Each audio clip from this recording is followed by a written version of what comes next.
جو اہل حدیث کو جانتا ہے کہ یہ واحد جماعت جو کتاب و سنت کی حامل قائمۃ بامر اللہ، اللہ کے امر پر قائم ہے، کتاب و سنت پر قائم ہے، کسی شخصیت کے پیروکار نہیں، کسی امام کی تقلید نہیں کرتے، اور وہ کسی ایسے سلسلے کی جو شریعت سے ثابت ہے نہیں۔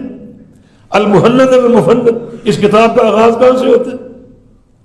ہم جناب فروع میں امام حنیفہ رحمہ اللہ کے مقلد، فروع، اصول میں ابو الحسن اشعری اور ماتریدی کے پیروکار، اور تصوف کے جو سلسلے ہیں ان میں 4 ہمارے امام، یہ سہروردی، نقشبندی، چشتی یا قادری، ہر چیز میں یعنی دین کو اس طرح پھیلا دیا گیا، عقیدے میں فلاں، عمل میں فلاں، احکام میں فلاں، تصوف اور تزکیہ میں فلاں،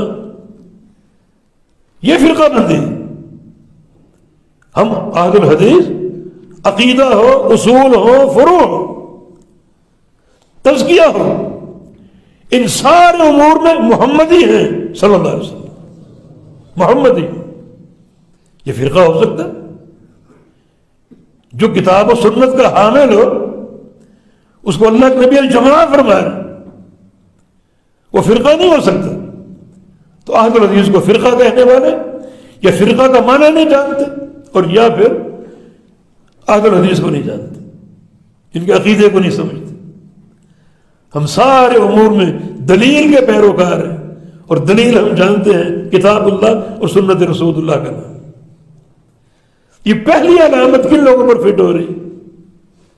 قائمۃ بامر اللہ، ایک طائفہ ہمیشہ اللہ کے امر پر، کتاب و سنت پر قائم ہے، وہ عقیدے میں کتاب و سنت کے حامل، عمل میں کتاب و سنت کے حامل، احکام اور معاملات میں کتاب و سنت کے حامل، یہ اللہ کے نبی صلی اللہ علیہ وسلم کا فرمان۔ اس طائفے کی تعریف آپ خود فرما رہے ہیں۔ بعض حدیثوں میں اس کو عدل حق کہا گیا، ان قائمۃ اللہ کی جگہ عدل حق، وہ حق پر قائم ہے، حق پر، اور حق بھی کتاب و سنت کرنا۔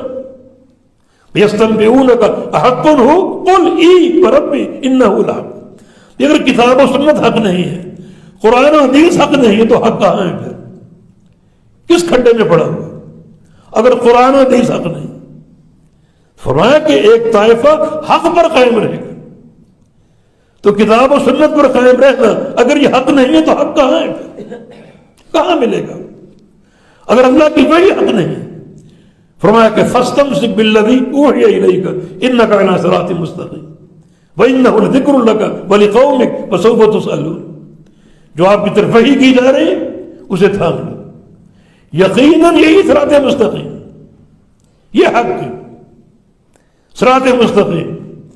نبی علیہ السلام نے زمین پر سیدھا خط کھینچا، دائیں بائیں بہت سے خطوط کھینچے، صحابہ متوجہ ہو گئے کہ کوئی علم آنے والا، کو ہماری تربیت ہونے والی۔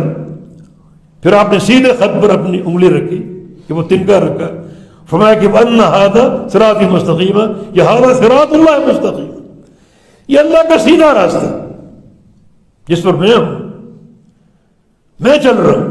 کل امتی یدخلون الجنۃ الا من ابى، میری پوری امت جنت میں داخل ہوگی سوائے اس کے جس نے انکار کیا۔ قیل ومن یابى، پوچھا کیا انکار کون کرے گا؟ فرمایا کہ میں چل رہا ہوں اسی خط مستقیم پر، جو اسی خط مستقیم پر آگے چل پڑا میرے پیچھے، وہ جنت میں میرے ساتھ جائے گا۔ یہ خط مستقیم، میں اس پر چل رہا ہوں، رواں دواں ہوں۔ جس نے اسی پر اپنے آپ کو ڈال لیا جنت میں میرے ساتھ جائے گا، اور جو دائیں بائیں مڑ گیا پھر گیا، وہ راستے جن پر شیطان بیٹھا ہوا ہے، جس کے سرے خط مستقیم جڑے ہوئے ہیں، الگ نہیں، لوگوں کو دھوکہ دینے کے لیے۔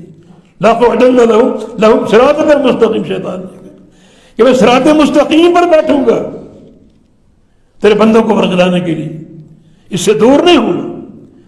لوگ صراط مستقیم کے بہانے آئیں گے اور ہر عمل میں میری تزیین شامل ہوگی، میرے اضافے ملمہ سازی کے ساتھ، جو لوگوں کو دھوکہ دیں گے۔ یہ دھوکہ اہل علم کو نہیں دے سکتے، ان کے پاس کتاب و سنت کا نور ہے، علماء کو نہیں دے سکتے، ان کے پاس قرآن و حدیث کے دلائل ہیں۔ میں عامت الناس سے عرض کروں گا کہ اپنی زندگی کے یہ لمحات جو ہیں علماء کے ساتھ گزارو. اس ملمس آدمی کو آپ نہیں پہچان پائیں گے. شیطان کی تزیین اور شیطان کی خوبصورتی کو، اس کے اضافوں کو آپ نہیں پہچان پائیں گے. راستہ صراط المستقیم سے چپکا ہوگا، جڑا ہوگا، مگر شیطان کے اضافوں کے ساتھ آپ کو دھوکہ دے دیں گے. علماء جانتے ہیں کیا دین ہے اور کیا شیطان کے اضافے، کیا چیز نصوص کے تحت ہے اور کیا چیز طریق الشیطان اور سبیل الشیطان. علماء کے ساتھ ملو گے تو حق آپ پر آشکارا ہوتا رہے گا.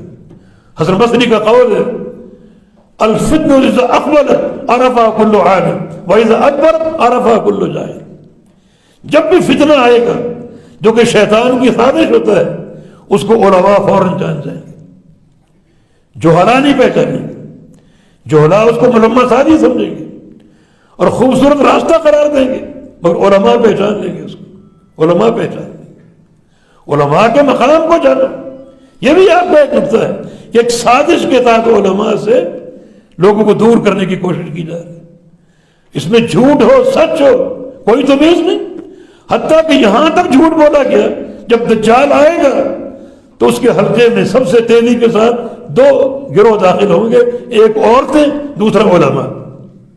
علماء کہاں سے لیا؟ عورتیں ثابت ہیں صحیح حدیث سے، عورتیں دجال کے لشکر میں شامل ہوں گی. اور اللہ کے پیارے پیغمبر نے فرمایا وہ شخص انتہائی دانا اور بینا ہوگا، حاذق ہوگا، جو اپنے گھر سے اگر نکلے تو اپنی عورتوں کو رسی سے باندھ کر جائے تاکہ باہر نہ نکل سکے. دجال کے چنگل میں نہ آ جائے. عورتوں کا شامل ہونا حق ہے. علماء کہاں سے لے؟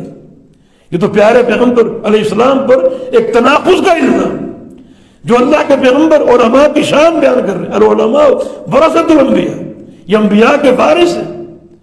فرما رہے ہیں فضل العالم علی العابد کفضل القمر کفضل القمر لیلۃ البدر علی سائر الکواکب.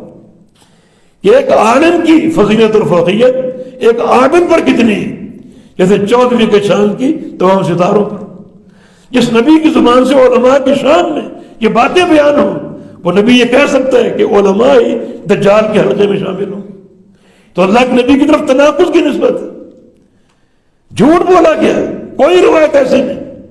صرف علماء سے لوگوں کو دور کرنا یہ ایک سازش ہے. جبکہ یہ بات معلوم ہے کہ علم کا مصدر اور منبع علماء ہے. بس نبی علیہ السلام کا فرمان ہے قرب قیامت علم کب اٹھے گا؟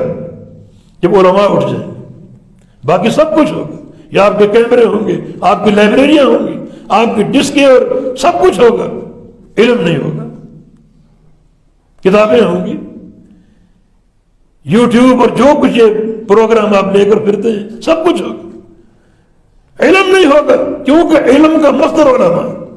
نبی علیہ السلام کی حدیث ہے العلم بالتعلم، علم علماء سے سیکھنے سے آتا ہے.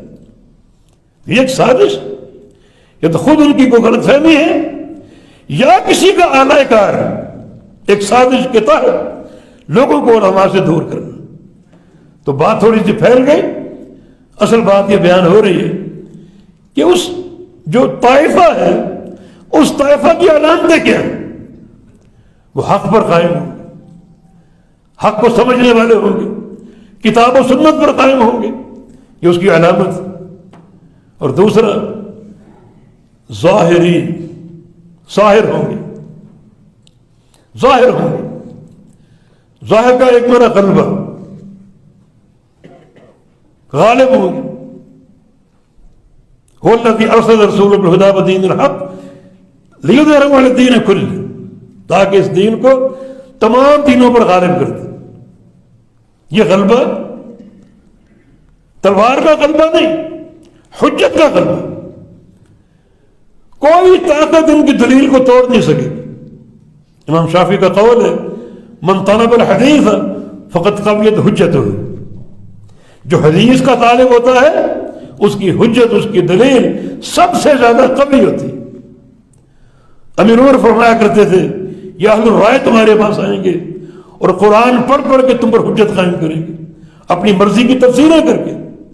تم کیا کرو فخذوہم بالسنہ، تم ان کو پکڑو سنت پڑھ کے، اللہ کے نبی کی حدیثیں پیش کر کے پکڑو، کیونکہ حدیثوں نے ان کو تکا مارا، ان کو عاجز کر دیا، حدیثوں کی طرف ان کی توجہ نہیں ہوگی، لیکن قرآن کی آیتیں پڑھیں گے، مرضی کی تفسیریں کریں گے، تفسیر بھی رائے تمہیں برگلانے کی کوشش کریں گے، ایسے یعنی گندے اور برے طبقے کا تم مواخذہ کرو اللہ کے پیغمبر کی حدیثیں پڑھ کر۔ تو حدیث کا طالب اس کی حجت کا کوئی توڑ نہیں، تو اللہ کے پیارے پیغمبر نے ان کی علامت بیان کی کہ وہ غالب ہوں گے، مانا ان کی حجت غالب ہوگی، ان کی حجت کو کوئی مغلوب نہیں کر سکے گا۔ باقی تکلیفیں ہو سکتی، یہ تکلیفیں ہمارے اجر کا باعث ہوتی، ایک نقطہ آگے آ رہا۔ اور ظاہر کا دوسرا معنی، وہ لوگ چھپے ہوئے نہیں ہوں گے، غیر مستتر عیاں ہوں گے، کھلم کھلا اور ظاہر، خود بھی اور ان کی دعوت بھی۔ یہ اہل الحدیث ہیں جن کی دعوت کا ہر نقطہ بالکل کھلم کھلا آشکار ہے۔ اگر تفصیل میں جائیں تو بڑا وقت لگے گا، لیکن کئی لوگ اپنی دعوت کو چھپاتے ہیں، اپنے مسائل کو چھپاتے ہیں۔ تبلیغی جماعت ہے، پاکستان میں کیا پڑھیں گے؟ تبلیغی نصاب۔ سعودی عرب میں بند کر دو اس کو، ریاض الصالحین کھولو، وہ پڑھو۔ یعنی وہ چاہتے ہیں اس کو وہاں ظاہر نہ کیا جائے، دعوت ان کی مستتر ایک طبقے کے لیے، سعودی عرب میں نہیں، ان پر وہ عقیدے آشکارا ہو جائیں۔ کاش میں نے اس ساتھی کا کوئی پتہ لے لیا ہوتا، کوئی نمبر لے لیا ہوتا جن سے اچانک ملاقات ہوئی، تعارف ہوا، ان کی چھوٹی سی تفصیلی بات، اس کا خلاصہ یہ کہ میں تبلیغی جماعت میں تھا، حرام الدستے مشورہ دینے میں پیش ہوتا، لیکن میں محسوس کرتا کہ رات کو مجھ سے کچھ چھپاتے ہیں یہ لوگ، کوئی ایسا کام کرنا چاہتے ہیں جو مجھ پر ظاہر نہ ہو، مجھ سے چھپاتے ہیں۔ مجھے اس کی تشویش تھی، میں ان کے چہروں سے یہ بات پڑھ رہا تھا اور غور کر رہا تھا، کچھ چھپاتے ہیں مجھ سے۔ چنانچہ جب بھی میں چلا جاتا جا کے سونے کے لیے رات کو، تو پھر وہ کمرہ بند ہو جاتا۔ ایک دن میں نے ارادہ کر لیا کمرے میں کیا کرتے ہیں، چنانچہ میں نے رات کو کوئی جب آدھے پونے گھنٹے بعد دروازہ کھولا تو چیخو چلا رہے ہیں اور اجتماعی ایک ذکر کر رہے ہیں، وہ سہروردی طریقہ تھا یا نقشبندی طریقہ تھا، بدعی طریقہ ذکر، یعنی چھپانے کی کوشش کرتے۔ یہ اہل الحدیث ہیں، ہر معاملہ عقیدے کا، عمل کا، ہر معاملہ ایک کھلم کھلا موجود ہے، کوئی چیز مستتر نہیں، کوئی چیز پوشیدہ نہیں۔ کتنے لوگ ایسے اپنی فقہ کے مسائل چھپاتے ہیں، ڈرتے پھرتے ہیں، یعنی بعض ایسے مسائل جو یعنی کیا ان کی مثالیں میں تو یہ پرتقدس ماحول ہے، بعض ایسے مسائل جو نہیں چاہتے کہ لوگوں پر واضح ہوں، لوگ ان کو پڑھیں، ایسے ایسے مسائل چھپاتے ہیں۔ تو ظاہرین وہ لوگ غیر مستتر ہیں، ان کی دعوت بھی عیاں ہے، ان کے علماء بھی عیاں ہیں، کہیں چھپے ہوئے نہیں، کوئی نقطہ ان کا چھپا ہوا نہیں، ہر چیز کھلم کھلا ظاہر و باہر موجود ہے۔ کوئی چیز اگر خلاف ہے کتاب و سنت ہے تو اس سے رجوع کرنے والے سب سے پیش یہ لوگ حق پر قائم ظاہرین، لا یضر من خذلهم، اور جو ان کو کوئی ذلیل کرے یا مخالف ہو، جو ان کو مخالف ہو ان کو نقصان نہیں پہنچا سکے گا۔ نقصان کی دو قسمیں، ایک معنوی نقصان اور ایک ظاہری جسمانی نقصان۔ معنوی نقصان نہیں پہنچا سکے گا، ان کی حجت کمزور نہیں ہوگی، ان کی آواز کو دبا نہیں سکے گا، جتنے چاہے مظالم ڈالے اپنے عقیدے کو نہیں چھوڑیں گے، اپنے عمل کو نہیں چھوڑیں گے، ان مظالم پر صبر کریں گے، اور یہ صبر ان کی کامیابی۔ لا یضر، کوئی نقصان نہیں۔ نقصان تب ہو جب کوئی اپنے صحیح عقیدے سے منحرف ہو جائے، وہ نقصان، لیکن یہ ثابت قدم ہوں گے، استقامت کا مظاہرہ کریں گے۔ اور جہاں تک دوسرا نقصان، جسمانی نقصان، ظاہری نقصان، وہ پہنچا سکتے، پہنچائے وہ۔ انبیاء کی سنت اشد البلاء الانبیاء ثم الامثل فالامثل، جتنے زیادہ نقصان ہوں گے اتنا اجر بڑھے گا، ثواب میں اضافہ ہوگا۔ وہ مراد ہے کہ لا یضرهم من خذلهم یا من خالفهم، کہ ان کی مخالفت کرنے والا یا ان کو ذلیل کرنے والا، ان کو نقصان پہنچانے والا نقصان نہیں پہنچا سکے گا، نقصان تب پہنچتا ہے جب کوئی اپنے صحیح منہج کو چھوڑ دے، عقیدے کو چھوڑ دے، تکلیف ہوتے ٹائم، مگر نہیں، وہ استقامت کا پہاڑ ہوں گے، استقامت کا مظاہرہ کریں۔